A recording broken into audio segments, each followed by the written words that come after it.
Welcome to the show. Welcome to the Treble Tapes podcast. Listen, people, today we're going to be talking about Man United beating Liverpool hands down after 9 seasons, 9 years of not, winning at Anfield. Finally, yesterday, Manchester United ended that drought by Harry Maguire. We should have done that last season. He missed a glaring chance last season and we drew 2-2. But today we're going to be talking about the game. Also going to be talking about how we use this moving forward, as well as the players. And we're going to talk about Ruben Amorim, also his quotes, what he said after the Liverpool game. What does this means? We're going to talk about other teams as well, with Ange Postecoglou getting sacked at Forest after losing 3-0 again to Chelsea. We're gonna talk about that, but first, like, share, subscribe the Treble Tapes podcast, Clovis TV, Clovis Football Shop on YouTube. Make sure you check all of that, and let's go. Don't underestimate Manchester United. Now, talking about the game, Manchester United 2, Liverpool 1. Yesterday was a very, very good game. And you can clearly see, I kind of broke down the tactics on how, we should be exploiting, Van Dijk's turn and exploiting their, little high line they always provide for us, And that is a good thing because, again, Ruben Amorim kind of set up the game where all of us were looking at the lineup thinking we are going to lose today because the lineup, in previous times haven't lived up to expectation. So what we saw on the lineup with Harry Maguire starting, with Sesko be on the bench, and Mateus Cunha playing the false nine, we thought, oh, this will not work. But he knew what Arne Slot was going to do, because Arne Slot was anticipating Sesko to play so that they have Van Dijk and Konate, rough him up the whole game. But then our manager had a perfect game plan, which I broke down on Saturday. Was it on Saturday? I think on Friday. On Friday. And exploited the pockets and spaces in between, because I actually thought Sesko was going to play. That's what I was thinking. But then Cunha was being used. But then the way he was being used was that each time we have the ball, Cunha is a little bit far away from them, from the center backs, right? Which makes it very difficult. They don't know where to mark. They don't know who to mark. They don't know what is happening. And it confuses their whole setup and their whole game plan. That kept happening the whole time with Brian Mbumo and Amak linking up on that right hand side, causing a nightmare to Kirkes. And that was a perfect game plan. I mean, I'm talking about within seconds, we roughed them up, and before you know it, Brian Mbumo scored a very, very good goal, right? Again, assist by Ahmad. That is how I want us. I don't care who starts, just win us the game. And that is what is important in today's show, where we are looking at all of this, tactics and breakdowns. At the end of the game, at the end of the day, we just need to win this game. And that is it. Talking about players, stepping up in such games. This is a rivalry that is being watched all over the world, right? A huge, huge rivalry. And Man United stood up to the game and was like, listen, we got this. You feel me? From start to the end, first half, we were bossing Liverpool. They had nothing going for them, because again, we saw in the previous games where we go up 1-0 and we end up fighting for our lives. and that is not good enough. And in this game, we were stable as a rock. We did not move. We kept um Van Dijk and Konate busy the whole time. And before you know it, Van Dijk took out McAllister with a header and a head injury. Now, I've seen a lot of conversations about the head injury, with a lot of people talking about, oh no, the game should have stopped there. I see even some Man United fans who, claim to know how this works. If Liverpool had the ball and our players knock out another player, I don't think Liverpool will stop the game. By the way, they did not stop the game. They kept on playing. We took the ball off them and scored from there. So there is no way you can actually sit here and say, oh no, the ref saw that and did not blow it. It's a head injury. If the ref saw that, he would have blown that immediately. I don't think he saw it. If he saw it, I don't think he did. And by the way, Liverpool kept on playing, which indicates the game was still going on. Because if the shoe was in the other foot, guess what will happen? Us Man United fans will not sit here and make excuses. We will actually say, yes, we lost against Liverpool and curse our manager, curse our players for not attacking when our player was on the floor. None of our fan base will understand that, but it happened. It happened.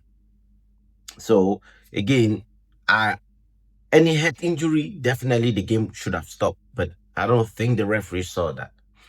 Talking about Liverpool's midfield. Listen, we pull up with Bruno Fernandes and Casemiro and boss a whole Liverpool's midfield. Like Gravenberg, and McAllister got hooked. I mean, Florian Wirtz hooked. Literally, they are looking out of themselves this year. The team we all saw last season beating everybody, looking like world-class players. Now second season they are looking like they have never played with each other this season, which is crazy. And that right there is the tactics of Arne Slot. But again, I'm not here to to talk about Liverpool that much, which I will get to in other circumstances, like their record-breaking signings of Alexander Isak and Mo Salah getting a new contract and not turning up, which we will talk about again. When we have been waiting for this time for this time to come, right? Beating Liverpool in the manner in which we did at this current moment can only help us move forward. But before we get to how we should be carrying this momentum, I want to give a shout out to Senna Lemons. Senna Lemons pulled up and said, you know what? This is my second game of the season. Full game, by the way. I'm going to take this and win this game. He was commanding his box, claiming crosses, saving shots twice back to back, and he was very pivotal in that back line and making the defenders very confident. Luke Shaw, Harry Maguire, Mateus de Ligt. What a centre back. Mateus de Ligt is one of the best centre backs we have this season. In fact, he is one of the best player of the season for us this season. Again, he is slowly but surely, coming to his own, and a lot of fans don't want to see that. Every single game he pulls up is a 8 out of 10, 7 out of 10 minimum. And, that's what we need to see. And for us to play that way, 1-0, go into the first half, now get into the second half. Yes, in some spells, you saw Man United regressing, and, it's going to happen in any game. It's going to happen, right? That the opposition team takes the ball and they try to do one or two things because they have now switch on play and they now know what to do. So they try to get into our halves, Gakpo, with with a lot of shots hitting the bar 2 times, scoring one goal, and you're thinking, okay, cool, 1-1. Let's see what is happening here. But as Man United, we have this thing where when if the whistle is not gone, don't count Manchester United out. Don't count Man United out yet. That's how it is. And guess who had the redemption? Harry Maguire. I mean, I could hear an applause right now. Harry Maguire, I'm talking about. He is somebody, this fan base, my United fan base, are a disgrace, to be honest. We like to sell players. All we like to say, oh, sell them, sell this person, sell that person. Oh, they are just. When you talk about somebody who is very important, right? It's things like this. Harry Maguire lost. I mean, we should have won last season, because we drew. He had a glaring chance to score and he missed. Fast forward this season, he said, I am not wasting this chance. Bruno Fernandes put it on the plate and his head on it. That was a goal. What a moment. And you saw what it meant in the dressing room, because again, they showed us a video of a dressing room with everybody cheering Harry Maguire on, everybody doing the high five, everybody was happy with the keeper, everything was going very well, everybody was clicking. Even Kobe Mainoo seems happy. You feel me? And that is what I'm talking about. Like, the team needs to come out. And I have to give Ruben Amorim his praises, because I wanted him sacked. I wanted this manager sacked. Like, even before yesterday, I still wanted him sacked. It's not going to change my mind right now because you just won against Liverpool. Cool. It bought you a month, which we will talk about. What does this mean, right? But before we get into that, Ruben Amorim's quote after the Liverpool game, this is what he said. It means a lot today. It means a lot today, but tomorrow it won't mean a lot. It is 3 points and it's a good victory. We fought for every ball. We lost our composure in the second half, but the spirit was there, and that is the most important thing. If you have the spirit, you can win any game. And he went on to talk about, in other quotes, to talk about, how much time he needed to get all of this going with 1 year of experience. And he's looking forward to the next game, which is Brighton, um, to win that. Brighton has always been a bogey team. They have always beat us up home and away. And we needed to win this game. I mean, we need to win that game, right? So, which gets us to, things we need to talk about, like, um, you know, fast the Liverpool game, we won fair and square, obviously, and the meltdown is immense. I mean, there are some videos I will put right here. Take a look at this. I mean, the meltdown of Liverpool fans is what we want to see.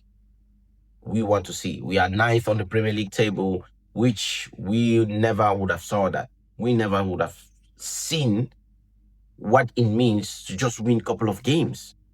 And that's all we are asking for, back-to-back games for the first time after 1 year. That is significant and that is big. Winning back-to-back games for the first time in a year. That is significant, people. But again, like I said, you have to give thanks. You have to give Ruben Amorim's praises. You have to say, listen, he pulled up and he knew what he wanted to do. Now, what does this win mean? What does it mean, guys? Let me know down in the comments so far, what's going on, so that we can discuss and talk, people. Let me know down in the comments. But what does this win mean, guys? Um, Ruben Amorim, winning back to back now. We still have Frank not shaving his hair after a year of not winning back-to-back games, not winning five games on a row. Eric Ten Hag won 5 games in a row. You feel me? So if he can do that, I believe this manager can do it. But will he do it? I don't know. We are we are inconsistently consistent. Like sometimes, you win, you lose, you win, you lose, you win 2 games. Now, I mean, just to have us win 2 games in the bounce is incredible. We never saw that. So the feeling of winning is very strange to my United fans as it stands. You feel me? But again, we shall see. What does this win mean for Man United? Let me know down in the comments, guys. And also, um, we're gonna get to other topics as well. Um, this win, we should be carrying this win forward, right? Looking at the opposition team and saying we are going to do everything in our power to win this game. Don't give up. Which means Ruben Amorim need to tell these players, listen, when you pull up to this Brighton game, we are coming out with a victory no matter how we do it. Yes, the first half should be all about our tactics and how we play the game and get a win, right? We always we always play teams very well in the first half. It's just about us being clinical, and we need to be doing that. We need to be doing that. And that is important for us to get us that win. That's how we won against Sunderland, right? We scored in the first half 2 goals and we shot everything. Now in the second half was just, players getting tired, you know, changes changes happening, and we're now losing our positions, and we grind the win out. Simple as that. We need to slowly but surely taking a game plan. We never used to have to win anything in the first half or the second half. We used to play just 25 minutes. Now it's the whole half.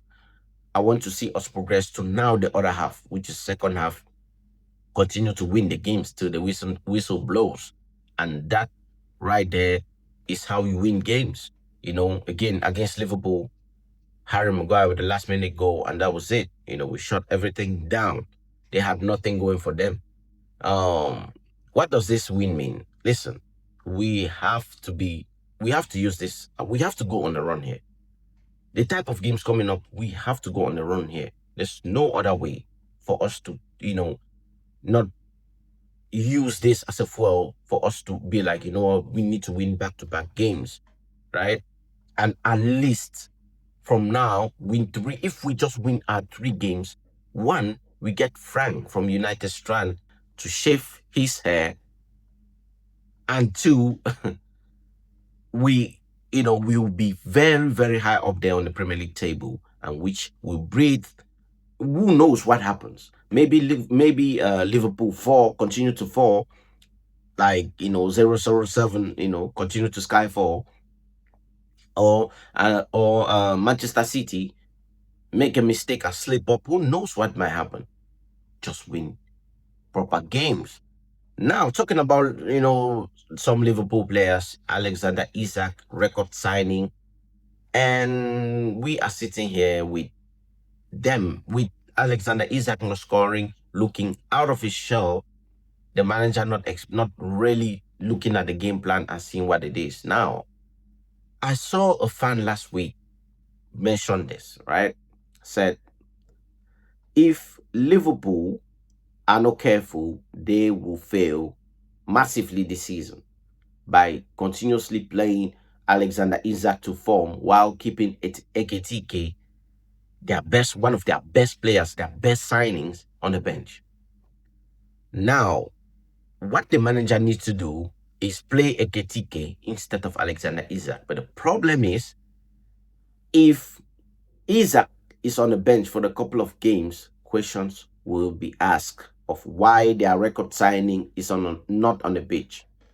And a lot of Liverpool fans shut that down and said, "Oh, that will never happen. Oh, the Arne Slot have all the power to play, to play whoever he chooses to play." And I was like, you guys have no idea what is coming. And we can clearly see with this game, Alexander Isak needs to be on the bench. Eketike got in and was threatening. Frimpong got in and was threatening. Mohamed Salah is looking out of his depth here. He's looking like, what Saudi is calling. Literally. Last season, he was on top of his game. This season, he is below of his. He is whew, stinker. Stinker. Like, he is not playing very well. And it's not this sub him off. I mean, Frimpong is a left back, but he actually was threatening, was cooking Doku, was Dogu, was cooking Dogu for some time, like Dogu was sweating out there when he got in. But then, you know, that is how Liverpool, should have approached the game earlier. But again, we took our advantages, and now, it's looking bright on this side of the of Manchester. You feel me? It's looking red. But anyways, people, like, share, and subscribe. Continue to watch, the Treble Tapes podcast. Follow me on all social media, and also on Spotify. We are available there. Now, talking about the players, talking about, Nottingham Forest sacking, Ange Postecoglou. I mean, this was coming. Us, the fans, we clearly saw what was happening, right? And we saw this coming. There was no way that Ange Postecoglou was, will keep on playing the same way as he did for Spurs and expect something to change. You feel me? That you keep on playing the same way and expecting the same result. It's not possible. Marinakis, after going 2-0 down against Chelsea, Marinakis left his seat, went immediately with a paper, a B4 paper, and said, "Listen, Ange Postecoglou, you are sacked on the spot." I mean, and today we are talking about Sean Dyche, taking the managerial role. For how long we don't know, but Sean Dyche is, a mid-table manager, and he will keep Nottingham Forest there. Because last season when Nuno Espirito Santos took Nottingham Forest to the Champions League, you know, they had some disagreements. He had some disagreements with Marinakis, with the way things were being run. And now look, it's going downhill for them, and their fans are watching them lose. They have been losing games upon games. Every single game they have been losing. And you clearly saw that, it was not possible. Chelsea put the nail on the coffin, and Ange Postecoglou was sacked. Now, as for Man United players, what does this mean moving forward for them as well? Because that was, most of the time talking about the manager. It's easy to come out and blame the manager on things, but then we forget the players, right? Yes, while you won against Liverpool, our biggest rivalry, I mean, we have to look at what it means for these players. These players need to look themselves in the mirror and say, you know what, I would take this game by the scruff of the neck and run with this. I would take this game and run with this, because now this builds confidence. I just need one person I need to mention: Mateus Cunha. Jesus Christ, what a player!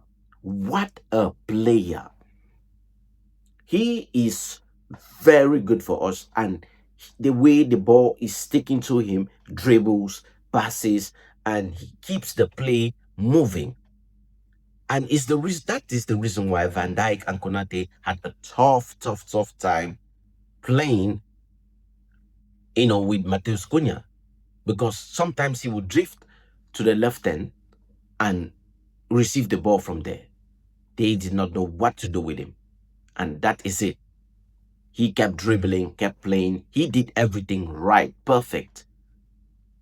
Only only a goal was lagging, right? I would rather a player play like that.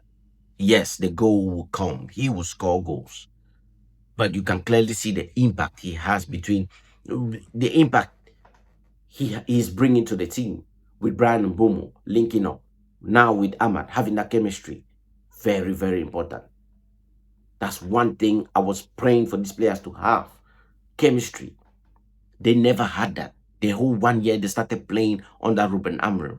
And now looking, they are looking amazing. Right? So these players need to look themselves in the mirror and say, you know what? I have to win this game. I'm taking the game by the scruff of the neck and running with it. I'm holding myself accountable and playing the game as it should. Now we need to have a better midfield come January to be able to have all of these positions intact, right? If we have just one midfielder, that will be good. That will help a lot here because yes, while Casemiro and Bruno Fernandes are experienced and playing very well in that midfield, against Liverpool, that's just one game. How about the other games coming up? And the games, if we had a better keeper before and a better midfielder before, somebody who is just right there in that midfield and know how to dribble and give passes when necessary, hey, we would have won a couple of games. Fast forward to now, we have a very good keeper in Salah Lemons, and now we are looking to have that midfielder where the midfielder is there, like Beleba, forget about the form he's having. If we can get him, that would be nice. Also, Anderson at Nottingham Forest, what a player! If we can get him, that would be amazing. You feel me? So yeah, people, that's just everything boiled down, to what happened the whole week. Looking forward, into the game for Brighton against Brighton. By the way, we are at home. We should be beating, Brighton. Let me see if maybe we are at home. Our next game is Brighton at home. Like I said, Saturday evening, we will be watching this live and breaking down the game as we should. And again, I'm expecting nothing but a win in the Brighton game. So people, thank you for watching the Treble Tapes podcast. We are available on Spotify, YouTube. Again, I'm going to be putting on Amazon very soon. But before you do that, please don't forget to follow this channel, follow this page, follow this, everywhere. I'm also on Twitter, Clovis TV, Clovis Football Talk. Everything down below on the descriptions. Click on the notification bell for more videos dropping soon. Every Sunday, breaking Monday, I drop a video, a podcast. By the way, one podcast per week until further notice. Thank you for watching Clovis TV, Clovis Football Talk. Peace.